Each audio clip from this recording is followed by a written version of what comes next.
Listen, a young lady from Chicago hit us up in the Rickey Smiley's DM because she let her boyfriend's sister borrow some money. Well, as you can imagine, that went bad. Here's what happened. Hi, my name is Tamika. I'm from Chicago, and I need a little bit of advice. So I was trying to be nice because my sister-in-law, she asked me to borrow $800, and she was crying and everything. She said she was going to get evicted with her children, and I felt kind of bad. So I let her borrow the money. But she told me, hey, don't tell my brother, which is my husband. And I was like a little iffy about that, but I went ahead and let her borrow the money. But now I see her up in Vegas having a good time partying, and she hasn't said anything about giving me my money back. And I feel like her telling me not to tell her brother is because she was trying to play me. What should I do? Yeah, I'll just put it out there. I had a relative hit me up about some emergencies, and I gave him $500, and I looked on Facebook, and they were on a cruise the following week. Real talk. And I never forgot. It just made me, yeah, they do that. Did they ever say anything to you about it? Oh, no. I mentioned it to another family member. I was going to say something about it, and they was like, well, they was in need of some bills. I said, well, they should have canceled their cruise and paid the bills, but the cruise was already paid for. You know how the women in the family stick together and they try to take up for each other. But I thought it was BS or whatever. And then when you confront somebody about something like that, you get looked at as the mean person or whatever. But they did. They borrowed $500 from me. Blew me up a week because they had an emergency. When I looked on Facebook, her and her kids was on a cruise. Yep.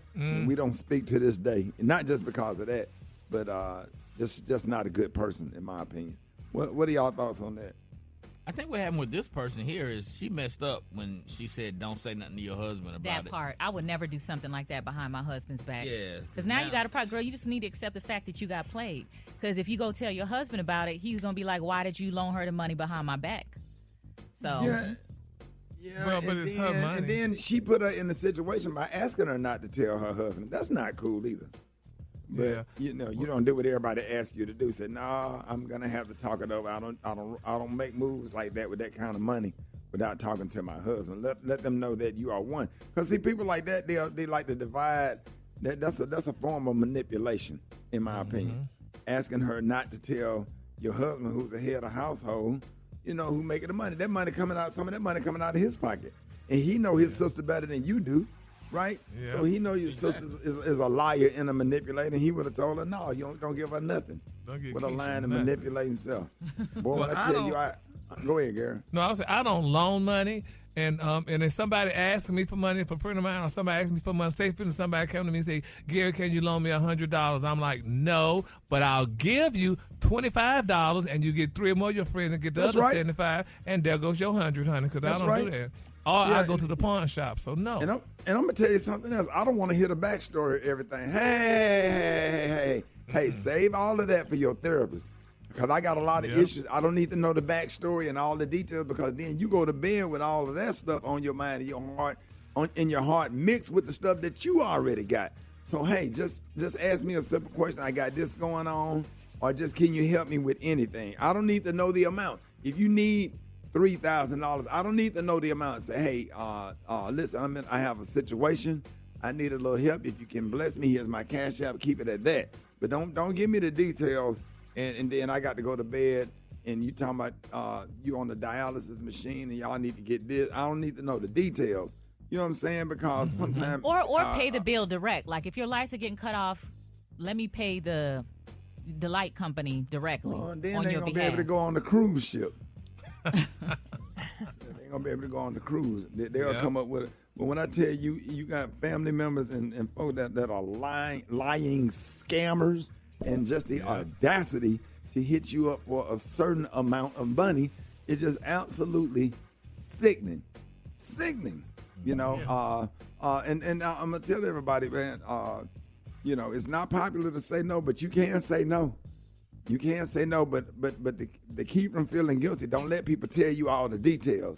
Say, hey, I don't want to get all in your personal business. Don't, Let them go talk to their personal friends about their personal business. Just say, hey, I need a little help.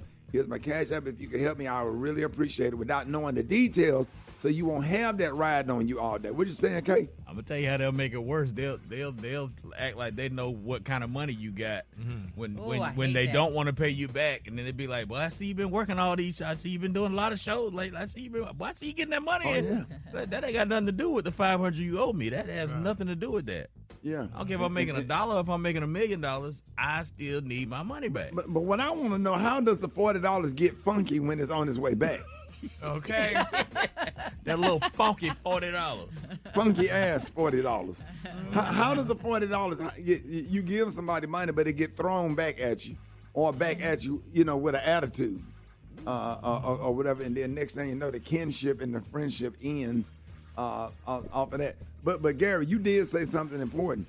It's all about what you negotiate. Just because somebody asks you for $800, that don't mean you have to give them $800. No. But like you said, I would give you $200, but you got to promise that you never ask me for nothing else again. Mm-hmm. And then what you do is you buy them off. You buy everybody off. Everybody know not to ask it because I gave you $200. You figure out how to get the rest, which is fair. That's fair. It's not your responsibility for the whole $800, but let you go out and figure out how you going to get the rest of the money, and you gave, hold on. $200 is a blessing. It sure is. It's more than you had. Nah. It's more than you had. You got other things to do, and you ain't got to cut off your family vacation and take money out of your family vacation to give it to them because they got issues. But if you give them anything, it's a blessing.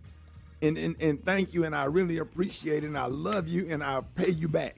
No, I don't pay you back. The Rickey Smiley Birthday Beach Blowout is back, and we're headed down to South Florida August 9th through 11th for the biggest party of the year. For more information, go to RickySmileyBBB.com.